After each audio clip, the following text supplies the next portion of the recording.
So once BloodSpell had been filmed, it was edited an awful lot like any other independent feature film. The images from the filming session were taken directly to something called a frame grabber, which is basically a card that takes VGA images, which are the images that are sent to your monitor normally, and just decodes them and turns them into an AVI film. So for each shot, we've probably got 3 or 4 of these short but large AVI files. They're about a gigabyte for a minute. So on average, we were knocking out 6, 7, 10 gigabytes a day of video footage. This would then get converted to a slightly more compressed video form and stuffed onto a portable hard drive, of which I have about 12 sitting about 3 feet to my left at this point. Fortunately, as BloodSpell was being made, hard drive prices were dropping like a stone, so yay.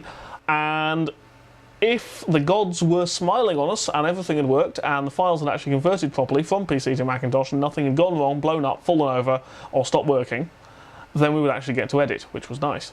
Editing works when your director gives you a few hundred clips of film, but that can be anything from 30 seconds to 3 minutes long, and he just dumps them all in a folder somewhere.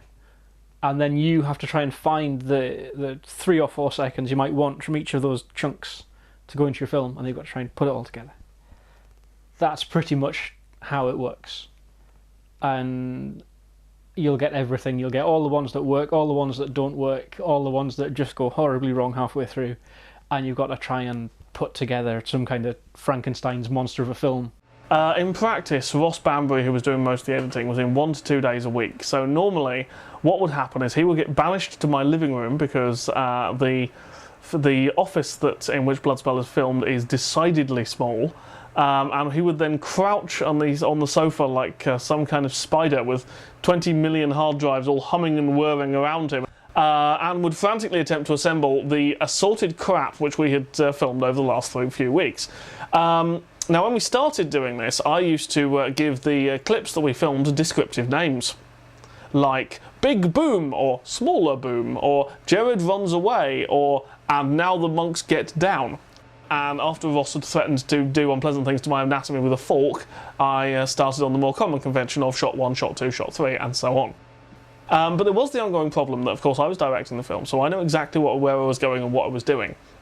However, the poor sap who was editing it, which was sometimes Ross and sometimes Chris, did not know exactly what was going through my head at the time I decided to deviate wildly from the animatic, swap the line over, shoot the entire thing upside down with a spinning camera, and then I'd come in and go, no, it's not meant to be like that. So we spent a lot of time editing and re-editing, and me sitting over people's shoulders and watching it, and pretty rapidly developed a fairly smooth approach to slotting stuff together roughly, and then I would come in and have a look at it and then re-slot it together the way I wanted it, and so on and so on and so on. And we bounced back and forward. I would do quite a bit of the fine-tune editing. Once a rough cut had been assembled, I would then come in and cut out the bits I didn't like, essentially, and then Ross would come in and look at the bit I'd now cut, which is now, of course, sufficiently different from his work that he could approach it more objectively and go, no, this needs another 5 minutes cut out.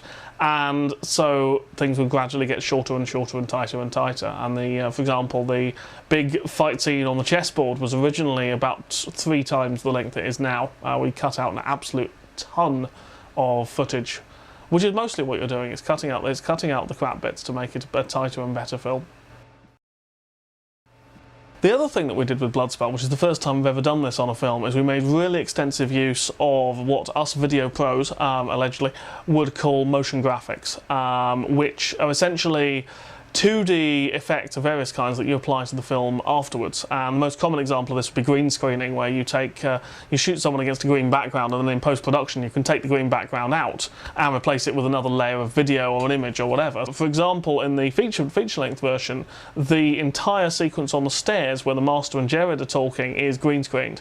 The stairs are there, the characters are there, and the cathedral is there. Everything else is a big green blur, and the cityscape and the sky were actually added in later. The green screen for the stairs was actually really, really powerful because of the fact that it let us use as a background the set that we created for the city, which was all done in 3D Studio Max.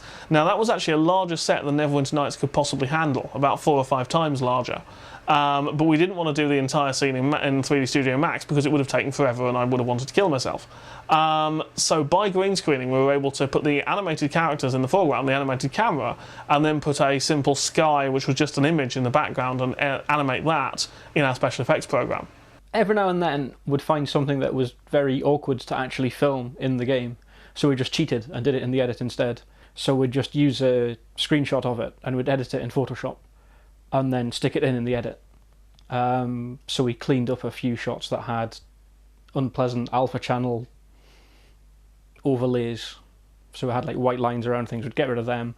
Whenever he would get something wrong and leave his cursor on the screen, we'd Photoshop that out a lot. Whenever you put your mouse over someone in Neverwinter Nights, you get a big blue halo around them. So I had to fix that a few times as well. And the little blue rings you get around characters when you select them, loads of them. I had to edit those out frame by frame, which was fun.